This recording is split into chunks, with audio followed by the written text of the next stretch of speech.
ఇది ప్రజా వేదిక.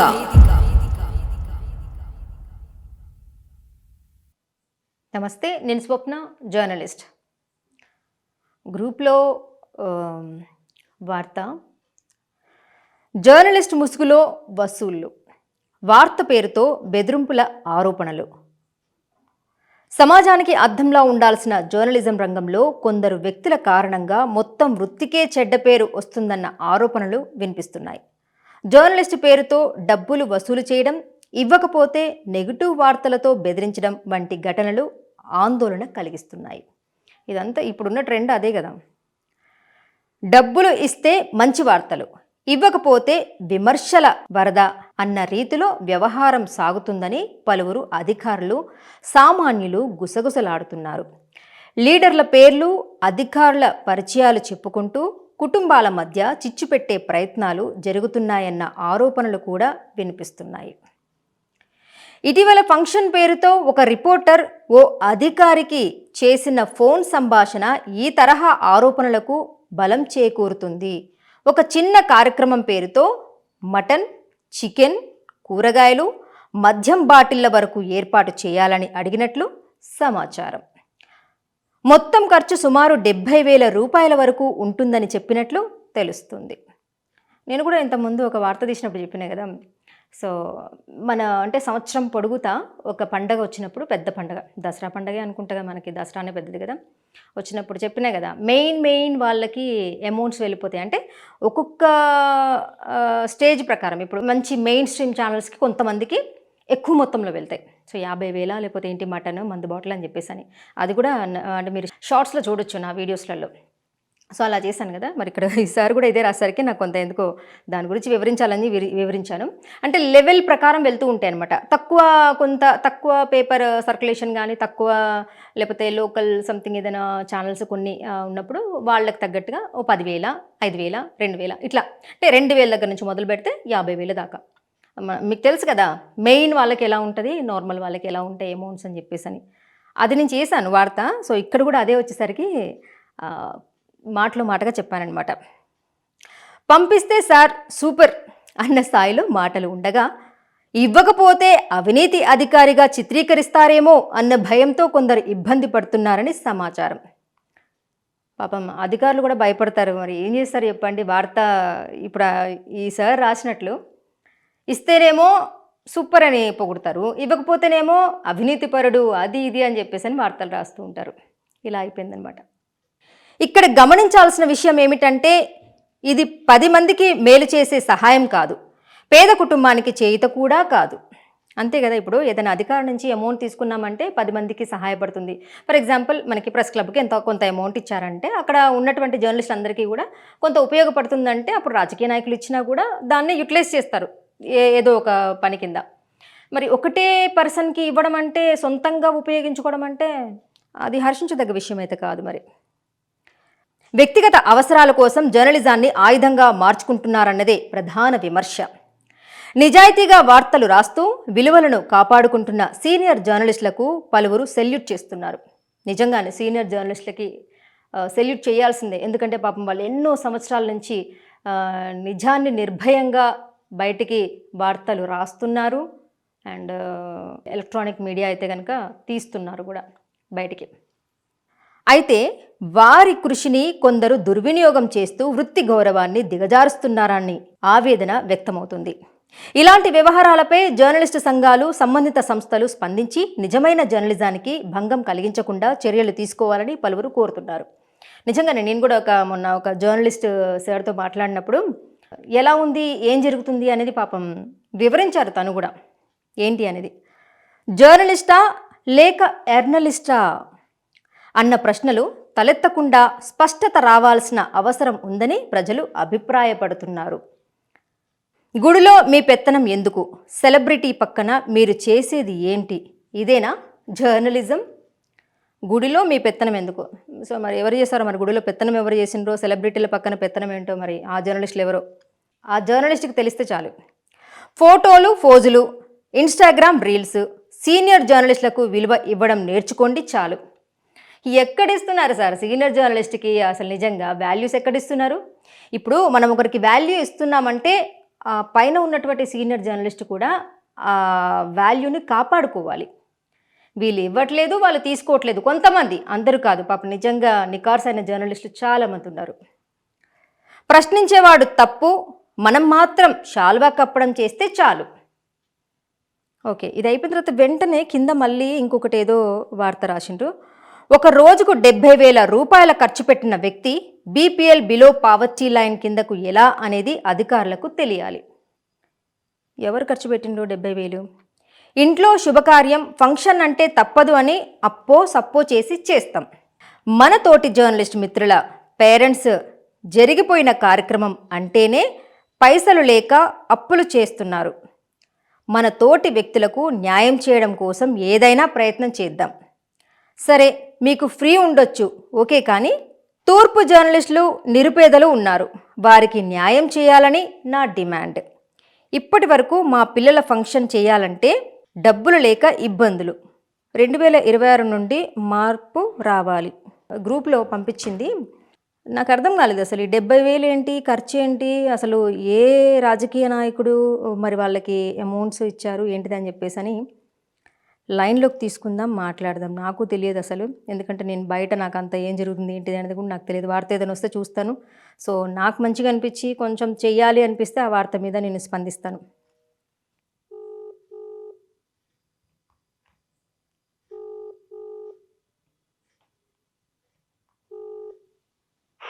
Hello sir, good evening sir. Sir, మీ గ్రూప్లో ఒకటి వార్త వేశారు కదా, జర్నలిస్ట్ ముసుగులో వసూళ్ళు అని చెప్పేసి అని, ఇదంతా ఏంటి సార్ ఇది? మేడం ఇక్కడ వరంగల్లో కొందరి మీద ఉంది మేడం. అది ఓకే, జర్నలిస్ట్ అనే పేరుతోటి 10 మందికి సాయం చేసే ప్రోగ్రామ్ అయితే అది వేరు, కానీ వార్తలు చెప్పుకొని బెదిరించుకుంటా చేస్తున్నారు మేడం. వాళ్ళ వివరాలన్నీ తీసి ఇన్ఫ్లుయెన్సర్లో కూడా పంపించారా? పంపిస్తాను మేడం. ఓకే, ఏంటి సార్ ఈ 70,000 ఏంటి, బర్త్డేలు ఏంటి, నాకు అర్థం కాలేదు. ఎవరిది జరిగింది సార్ బర్త్డే ఈ మధ్యలో?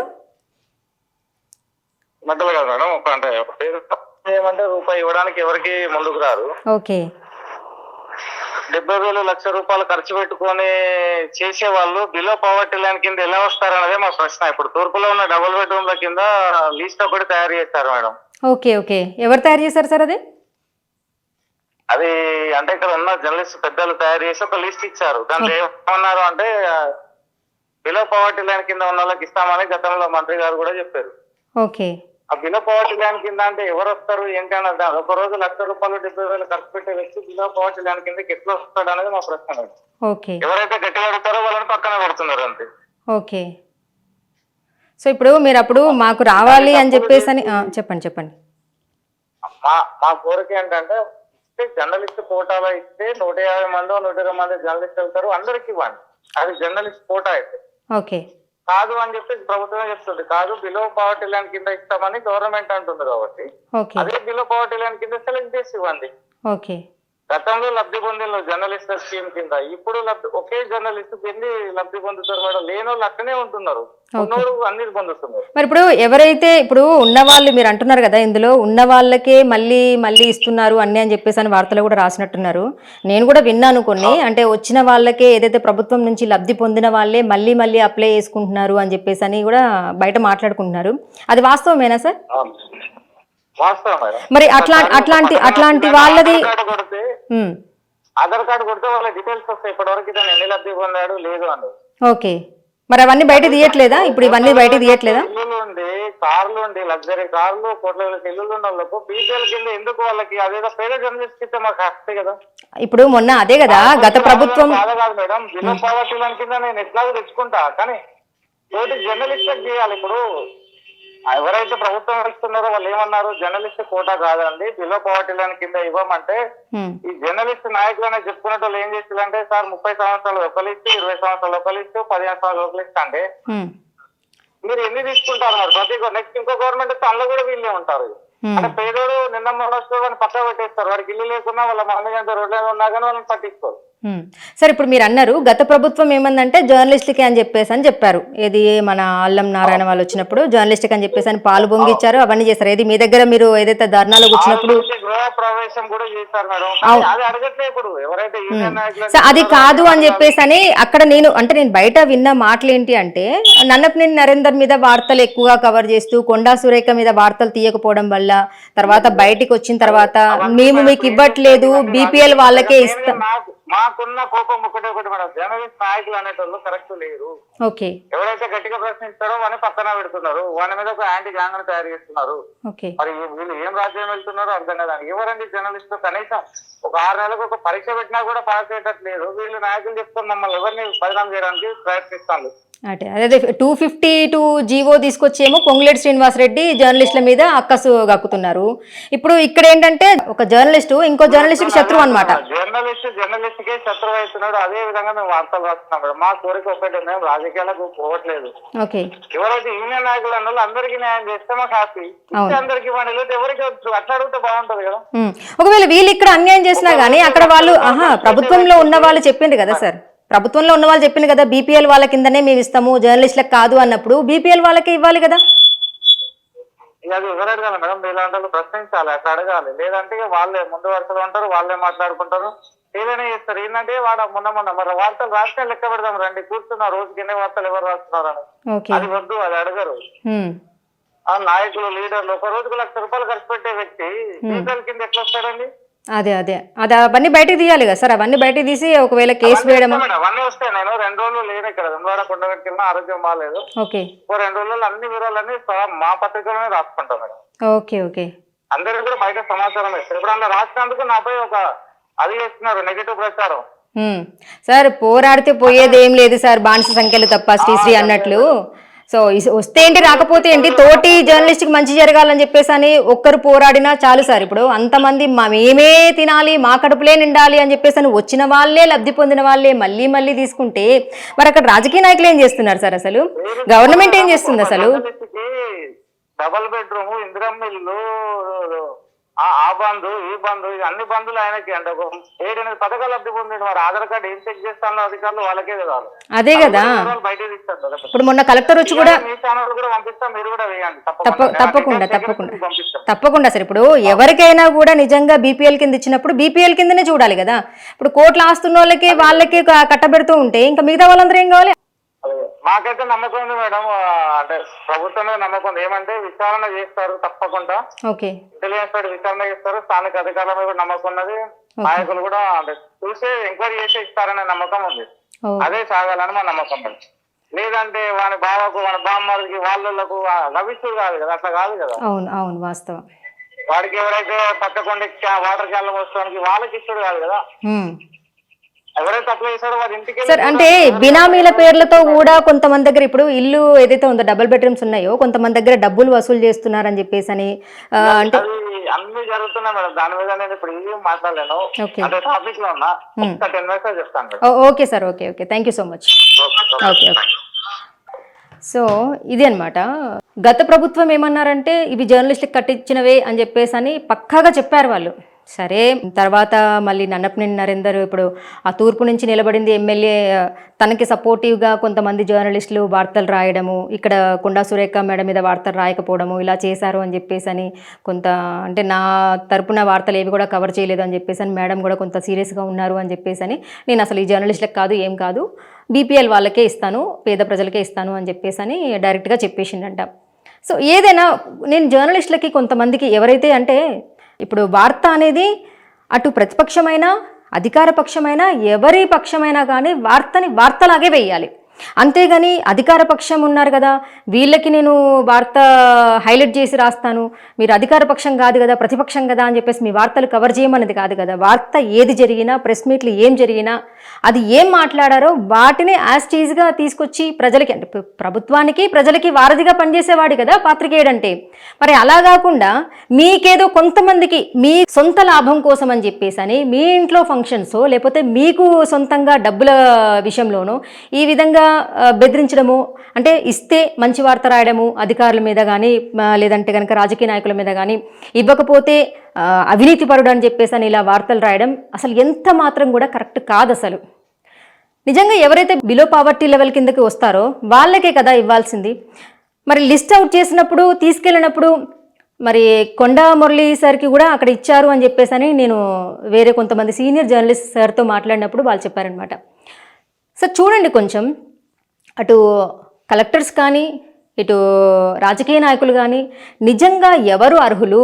పేద జర్నలిస్టులకి పట్టించుకోకుండా ఉన్న వాళ్ళనే మీరు ఉన్నతంగా వాళ్ళ ఆస్తులు పెంచుకుంటూ కొంతమంది బినామీల పేర్లు కూడా పెట్టి ఆస్తులు వాళ్ళ దగ్గర నుంచి ఈ ఇంటి కోసం అని చెప్పేసి ఏదైతే డబుల్ బెడ్రూమ్స్ ఉన్నాయో ఆ ఇంటి కోసం అని చెప్పేసి కొంతమంది దగ్గర అమౌంట్ కలెక్ట్ చేస్తున్నారంట.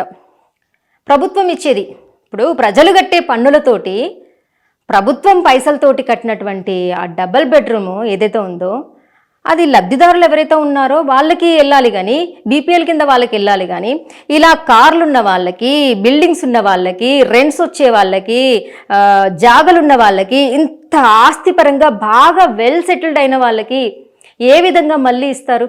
ఒక్కసారి చూసుకోవాలి కదా మీరు కూడా. ప్రభుత్వం నుంచి ఏ వ్యక్తికైనా ఒక్కసారి తనకి లబ్ధి చేకూరింది అంటే గనక ఇంకొకసారి అర్హుడు కాదు అంటారు. మరి అదేంటో కొంతమంది జర్నలిస్టులకి ప్రభుత్వం ద్వారా జాగలు తీసుకుంటారు, దళిత బంధు తీసుకుంటారు, బీసీ బంధువులు తీసుకుంటారు, అన్నీ తీసుకుంటారు. నిజంగా ఆధార్ కార్డులు అసలు చూస్తున్నారా? ఒక పర్సన్కి ఎన్ని వస్తున్నాయని చూస్తున్నారా? అంటే నేను ఇక్కడ ఈ క్వశ్చన్ వేరే ఒక సీనియర్ జర్నలిస్ట్ని అడిగినప్పుడు, జర్నలిస్ట్ కొందరు ఏమైనా చేయగలరు, అంటే ఇంత ఆస్తులుంటే తెల్ల రేషన్ కార్డు తెచ్చుకోవడం తన చేతిలో పని అంట. సో ఇలా నిజంగా ఉన్నోడే ఉన్నతంగా ఎదుగుతున్నాడు, లేనివాడు లేనట్లుగానే కూటికి కానీ లేదంటే కనుక ఉండడానికి కానీ చాలా ఇబ్బందులు పడుతున్నాడు. సో ఇవన్నీ నిజంగా ఎవరు అర్హులు ఎవరు అనర్హులు అని చెప్పేసి అని నిజంగా మీరు అన్నట్లుగా కొండా సురేఖ మేడం అన్నట్లుగానే బీపీఎల్ కింద ఇస్తాము అని చెప్పేసి అని అనుకుంటే కనుక బీపీఎల్ కింద ఉన్న వాళ్ళని మాత్రమే చూసి మీరు ఇవ్వండి. అంతేగాని కార్లు ఉన్న వాళ్ళకి, బిల్డింగ్స్ ఉన్న వాళ్ళకి, ఆస్తులున్న వాళ్ళకి, కోటీశ్వర్లకి తీసుకొచ్చేసి నువ్వు సీనియర్ జర్నలిస్ట్ కదా, మెయిన్ పేపర్లో చేస్తున్నావు కదా, మెయిన్ ఛానల్లో చేస్తున్నావు కదా అని అది కాదు సార్. నిజంగా అట్లా కొంతమంది పాపం అనొద్దు కానీ స్వతహాగా వాళ్ళు మేము వెల్ సెటిల్డ్, మాకు అవసరం లేదు అని చెప్పేసి అని పక్కకి తప్పుకున్నటువంటి గొప్ప సీనియర్ జర్నలిస్ట్ కూడా ఉన్నారు, అంత గొప్ప విశాల హృదయం కలిగినటువంటి వ్యక్తులు. కానీ కొందరు ఉంటారు అనొద్దు కానీ ఏదో అంటారు, ఫ్రీగా వస్తే ఫినాయిల్ అయినా తాగుతారంటారు చూడండి, అలా ఉన్నారు కొందరు. అది వాస్తవం అనిపిస్తుంది. మరి ఉన్నోడికి అన్నీ కావాలంటే లేనోడు ఎక్కడికి వెళ్ళాలి? బెదిరిస్తూ బతికే వాళ్ళు ఎలాగైనా బతుకుతారు, చేయి జాపుకొని బతికే వాళ్ళు ఎలాగైనా బతుకుతారు. కానీ చేయి జాపకుండా వాళ్ళ వృత్తి ఏదో వాళ్ళు చేసుకునే వాళ్ళు బ్రతకడం ఎంత కష్టమో తెలియందైతే కాదు కదా. మరి అటువంటి వాళ్ళకి న్యాయం చేయాల్సింది పోయి మొత్తం ఉన్న వాళ్ళకే ఊడ్చిపెట్టేస్తాను అంటే ఇదైతే కరెక్ట్ కాదు.